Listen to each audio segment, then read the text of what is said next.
After 18 million tries, I finally learned how to build a fire correctly. Key is to actually maybe, I don't know, gather some dry wood before you even, like, start building the fire, opposed to, like, scrambling in the dark for it.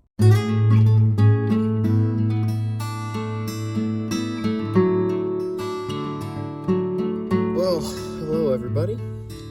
Welcome to yet another part of the NatureTalks saga of the college life. A little background, it is a Friday. I currently have 5 days of class left.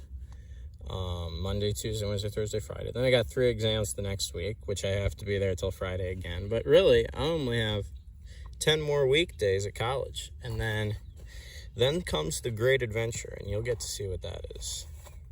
So what we're doing for the church group tonight is we're actually having a little camp out action. Not camp out. Camping out is optional. I think only the hardcore kids are going to do that. I have this problem where I forgot my tent.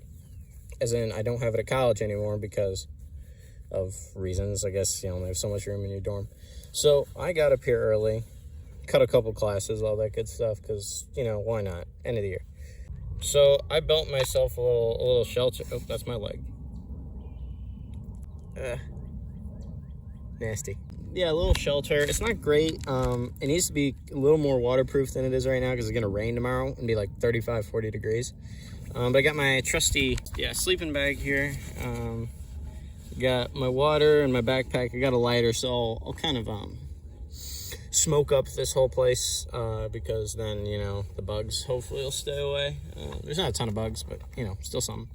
I've worked hard enough today where I'll probably sleep a good 7-8 hours out in the wilderness, so that'll be fun. Not in the wilderness, there's like a path right over there, which is actually kind of bad. I wish it was in the wilderness, so then, the DNR wouldn't be after me. I did not kill anything living, except for maybe a few blades of grass. Everything was already a dead branch, and I made it out of that. In fact, it would be almost completely waterproof if I had killed living things, because I would have ended up using stuff that could flex more and weave better and all that good stuff. So, this is my nightly shelter, and then tomorrow is actually going to be another adventure day. So I'm kind of stacking them on top of each other right now. We're going to go on an adventure down to a different city, and you guessed it, a different Culver's. But yeah, it'll be about a 10-mile hike, and I've already done not that much today. 4 miles I probably walked, nothing crazy.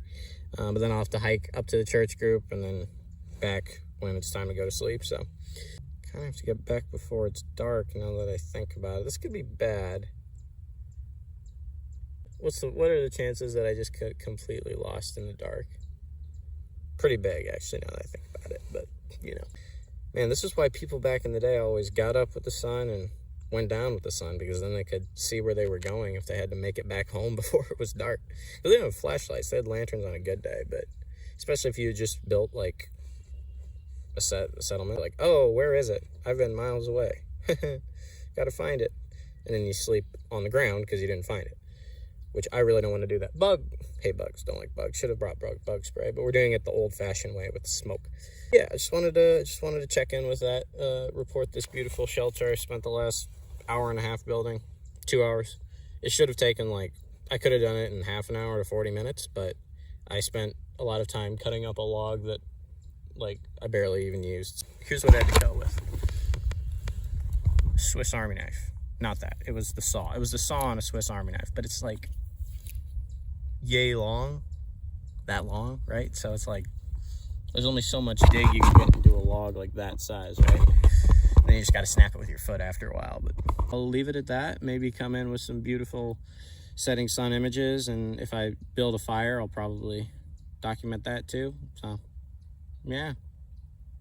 All right, guys. Here she is. This is me in my little shelter, and there's the setting sun through a bush. I hate to put this fire out, but I actually got to go somewhere now. I'm trying to decide whether to dump water on it or not. Still damp-ish. Or just stamp it out. Or put Capri Sun on it. A lot of different options there. I guess I better put it out now and go sing hymns unto the Lord. But I just wanted to take a moment to appreciate this.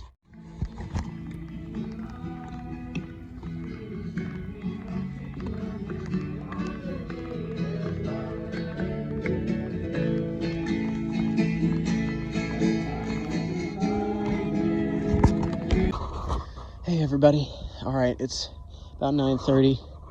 I don't know when I'll be going to bed, but probably relatively soon. But after 18 million tries, I finally learned how to build a fire correctly. Key is to actually maybe, I don't know, gather some dry wood before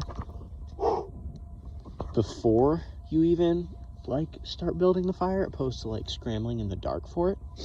We'll keep that in mind for next time. One thing I'm going to keep in mind is that I am living in an incredibly flammable shelter right now, so I'm definitely going to put this out before I go to bed, but it's going to warm my sleeping bag up for me. So that's, nature tip from a nature noob right there. But man, I mean, let me just go out here quick.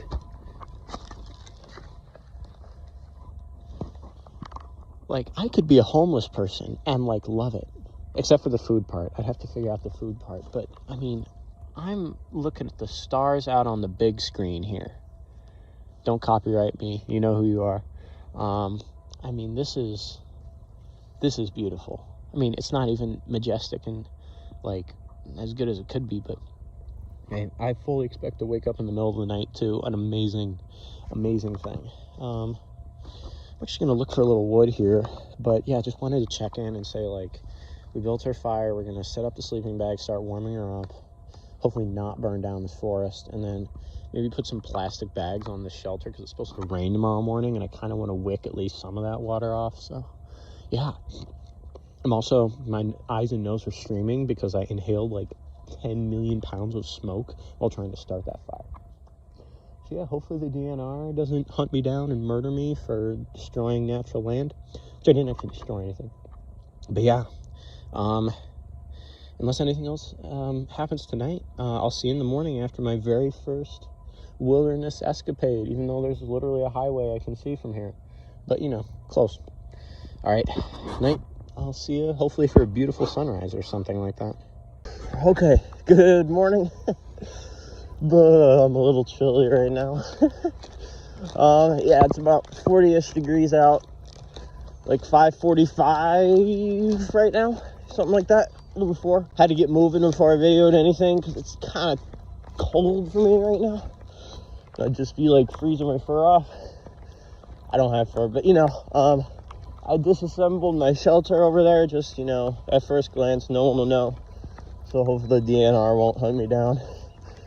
Yeah, now I'm gonna hit the road for a little. Actually, I'm trying to decide whether to go back home and go to sleep or not, or go on a hike. So I'm gonna get really wet. I'm like, well, I could just go home, dry off. But part of me is like, you know what? You got to train how you're going to perform if you ever have to. So I think we're going to go on our hike and then find a Culver's and get something warm to eat. All right. With that, I will leave you. Probably not much more video because my phone's running out of battery, but something beautiful about staying in the woods overnight. You don't get much sleep because you get spooked by every little noise, and like kind of reasonably, because I'm pretty sure there were animals chilling around my campsite. But dang, I mean, something about staying in nature is just super, I don't know, healthy, I would say. But all right, I will see you later.